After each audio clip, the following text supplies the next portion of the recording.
Got it. Yeah, man. We in Harlem, 117 Atlantic. You understand what I'm saying? On the downtown side. You know, we just drove past St. Martin's Church. So I was telling my man, I used to steal out the church. But it was a white man who was the reverend, and he was stealing from the community. So I figured out where he put the money at. I went in there and took the money. And gave the money to the people in the hood that was hanging out with me, the young kids in the hood, so they could eat and whatever. Because he was taking the money and pocketing it and wasn't putting nothing back in the community. He was just taking it, the money out and taking it to his community. You understand what I'm saying? And matter of fact, probably wasn't even going in his community, it was going in his pockets, in his bank account or whatever. You understand what I'm saying? So that's what I'm talking about. So that's why I did that, because he was robbing the hood from the poor people. You know, the poor people, black people used to love to go to church and donate, put the tray around, you know what I'm saying? Donation tray. So what happened was I stole from him, nigga. I'm really Robin Hood. You can't get mad at me, because he was teaching he was teaching what he was teaching, and he was stealing the money at the time. He told about you need donation to keep the church open. So I took it and gave it back. That's what I did. How about that? How about that? Yeah, anyway, he want to talk about what's the difference between uptown, east side, and west side, right? We're going to say the east side was Spanish and Italians.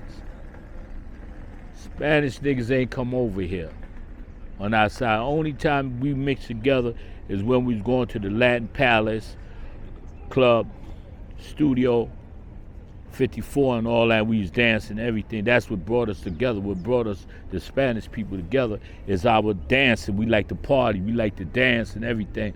And they showed us how to do the six-step when it was out. You understand what I'm saying? The hustle and all that. We learned that from them. You know what I'm saying? Learned that because that's what they was doing real hard. They were doing that real hard and everything like that. So, but the difference between us, we was over here on the west side, we was getting major paper. It was a lot of different things going on over here. You ain't have no jazz clubs on the east side that I know of. We had jazz club where the white people was coming from downtown up here to enjoy themselves, watch shows. You know what I'm saying? You had Duke Ellington up here. You understand what I'm saying? Alex Fitzgerald was performing in the club.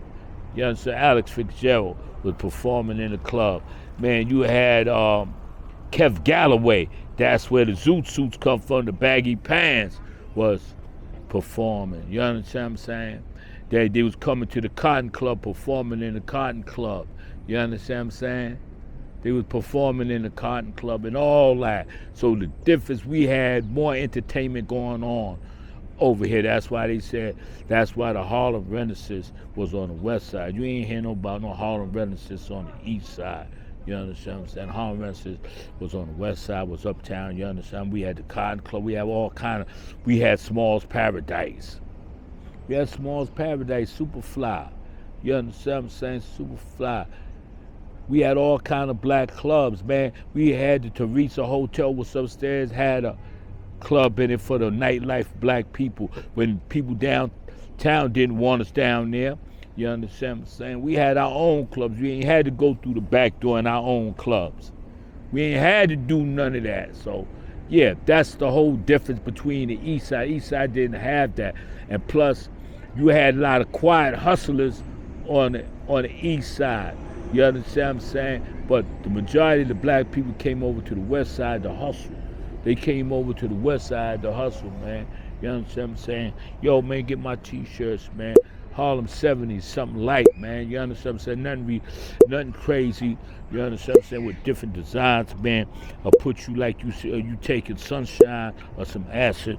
Harlem 70s, you know what I'm saying? So, basically, what we was doing, man, over here on the west side, man, we getting a lot of money, a lot of hustling. But on the east side, don't forget, on the east side, they had our silent hustlers like Spanish Raymond. Spanish Raymond, that was my uncle. You understand what I'm saying? Spanish Raymond, them niggas, man. If you know, you know. If you know, you know. You understand what I'm saying? And it's about the number game. He had the number game on lock. You understand what I'm saying? The number game on lock. And Spanish Raymond was the one that put Frank Matthews on. He the one that put Frank Matthews on. He went to Frank Matthews, went to holler at him. Spanish Raymond said, all I got is the yayo. I got the coke. He said, nigga, I don't need that. I need the heroin. You understand what I'm saying? I need the heroin. So the nigga was like, all right, cool, man. I got somebody for you. And he introduced him to somebody from South America. South America. You see what I'm saying? From South America. South America had the connection in Paris. That's where the French Connection came about. French Connection came about because Spanish Raymond put the nigga on South America. South America put the niggas on to France, put Frank Matthews on to France, and that's how they combined and corroborated and put together this French Connection. You understand what I'm saying? And it's like you gotta read through the lines and everything. And that Bumpy Johnson thing, the Godfather of Harlem, all that shit they saying is real. That's real shit. But if you know, you know. If you don't know, you don't know. You understand what I'm saying? Spanish Raymond, legendary. My uncle, legendary. And you know how I found out he was my uncle? Check it out. Check it out. It was a motherfucker. He had a number spot on 115th Street in Lenox, on the downtown side. An old lady hit the number. They didn't want to pay him. They didn't want to pay her. I went and got my gun. I ran up in there and took all the money and gave the lady what she supposed to get, gave her a little extra, kept the rest of the money. My man hollered at me when I went home, called my house just before cell phones. Yo, Spanish Raymond got his goons looking for you. I said, all right, I'll see that nigga tomorrow. So I laid up to the next day. I went up there. I had my gun with me. I went up there. Yo, what's up? I was the one that robbed the joint because your people didn't want to pay the black lady her money. You're trying to keep her money. He said, man, why you rob your uncle spot? I said, how the fuck you mean my uncle? I don't know if he my uncle or not. I don't know nothing about that. He said, that's your uncle. Yeah, that's your uncle, blah, blah, blah. Then he called my mother's name out. Then it was like, all right, okay, this what it is. So they asked me where the money at, whatever. I said, man, you know the rules of the game. Once the nigga take that, you don't get nothing back. The money is gone. They told me, man, don't do that shit no more. Spot was on 115th Street in St. Nick. You understand what I'm saying? Real talk, man. Real motherfucking talk. Now, uptown dudes and downtown dudes are flamboyant, really getting crazy money. Uptown niggas was like a mixture of stick-up kids and niggas get money.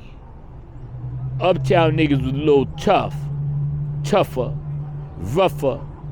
You understand what I'm saying? How they move. But downtown niggas was crazy, tough and rough. But see, you will never know when something happened, who's behind it, how it's going down. Never know.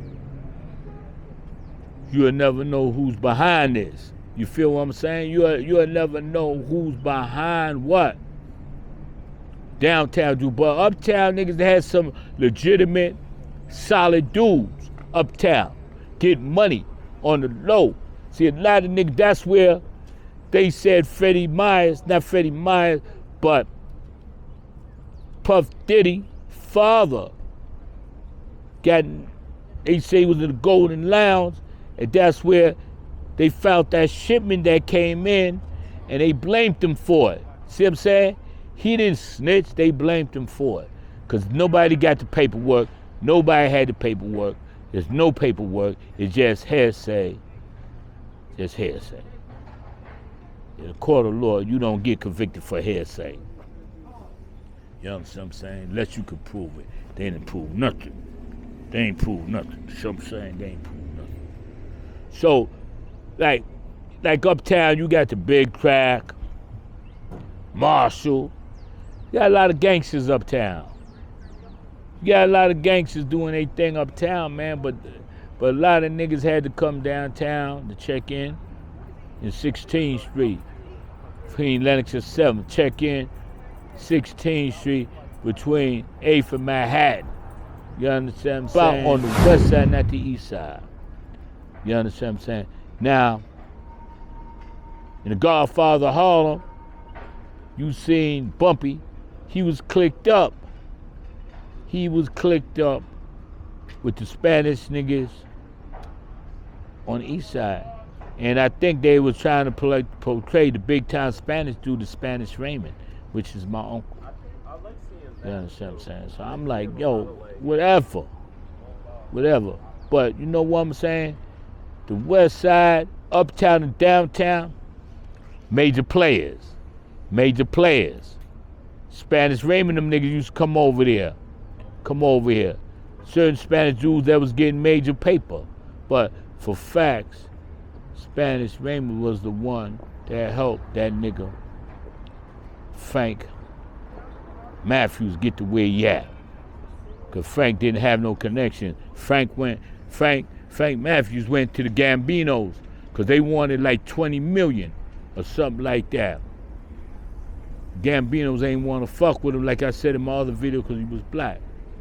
So, you understand what I'm saying? Boom. Then when when Frank Matthews filed the price out, they tried to cut the Gambinos, and they didn't want to do it. He put a nigga on. And if you look at the Godfather of Harlem, they throw certain things in there, like I said, if you know, you know. You understand what I'm saying? You know, you know. So, the thing is this. Right. They saw Spanish Raymond Cruz come on outside, drink with us, had a bar. That's where my father met my mother, and my mother was in a bar, working a bar in 116th Street. I forgot the name of the bar. That's my father met at, and everything went good. You know, Spanish Raymond was, instrumental. But all the hustlers, right? All the hustlers getting major money. Don't get it twisted. That everybody was together. Everybody was talking. Everybody was making moves. Everybody was making moves together. It wasn't no racism because color got only one color, is green. You see what I'm saying? Them gang banging dudes, Spanish niggas who wasn't getting no money and was keeping that racism and keeping it on the east side, they was the ones that was doing the racism shit. Coming downtown where we at selling yayo, selling coke. The first time I bought some coke before the Dominicans changed the game, it was two motherfucking twin brothers, Blackie and Blackie. Afro, Negritos, black like us, sold me the coke.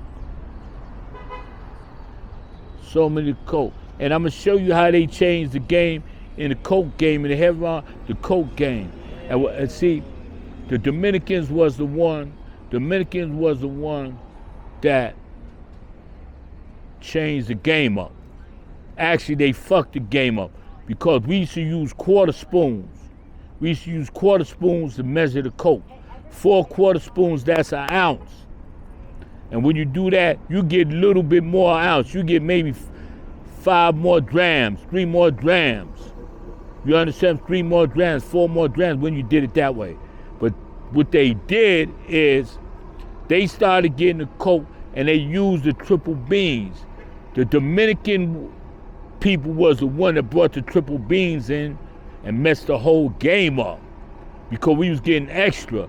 Niggas was getting so much coke, niggas put that on the quarter spoon, dump it, and have a card. Sweep the card, boom. Nigga, it's 7 grams to a quarter. 7 grams. You getting 7.5 grams each spoon. You getting 2 extra grams. But they cheap, so cheap, and thinking they got, because they had got that shit locked down. Now they want to use the triple beam. That's what fucked the game up. Because when we had the coke game, when the brothers had the coke game, that how the game got fucked up. Feel what I'm saying? There's no lie behind this, nigga. I was in it. I was downtown, down 106th Street with the Dominicans and everything. I seen how they fucked the game up. And there's nothing you could do about it. Because now that they got all the coke, if you want coke, you gotta go to them. But I use the coke to sniff. I wasn't using the coke to sell, nigga. I was selling heroin, getting heroin money. So that's a whole different animal. A whole different animal. You understand what I'm saying? A whole different animal. And they was using the spoons, the quarter spoons on that. You understand what I'm saying? So that's what it is, man. You have to look at what it is. You can't look at a lie. You can't look at what these dudes are telling you on YouTube, because all these dudes on YouTube, they young dudes, man. They young. They don't know the game. You understand what I'm saying? And right now, the game is out of control. The game is no more a game. It's a bunch of nonsense going on because niggas ain't living to the rules. Nigga, to this thing, you got rules and regulations. First regulation, man, is you don't mess with another man's wife. You don't snitch on nobody. You hold your own weight, man. You don't put nobody in the line of fire. They doing all this now. Every time you look, niggas is telling. Niggas is taking the stand. You understand? So back then, they had niggas took the stand, Nicky Barnes and all of them. They ratted and all that. But it wasn't a lot like today. Cause see, back then, if Nicky Barnes knew if he came back in the streets, what would have happened? That's why he had his face changed up and everything. Rats wasn't, see, the thing I'm saying, they had rats then, but once you ratted, you could never come back into the hood because you definitely gonna get dealt with. So right now, everything is changing. It's just like in Harlem right now where I'm sitting at, is gentrification. Gentrification at the highest. Gentrification at the highest. You know what I'm saying? They trying to push us out of Harlem. They don't want us in Harlem. They trying to push us out. It's all good though. You understand what I'm saying? Only strong survive. You know what I'm saying? They trying to make it as a money thing. But you know what? Black people was getting money. And see, when we made the mistake, when we was getting all that drug money, we should have bought up all the real estate in Harlem. My family was smart. They owned 3 Brownstone and 120th. And my other family, my cousin them, had owned a big building in 119th Street. But niggas wasn't smart. That how many niggas did that? How many guys did that? You understand what I'm saying? That's why we in the predicament we in. You understand what I'm saying? They pull little shit off, not let us get in the buildings by saying the price is this, and this, and trying to put us out. And when we did get in it, we sold out. We sold out to the people coming. We should have kept them. That's it. See what I'm saying? I'm good.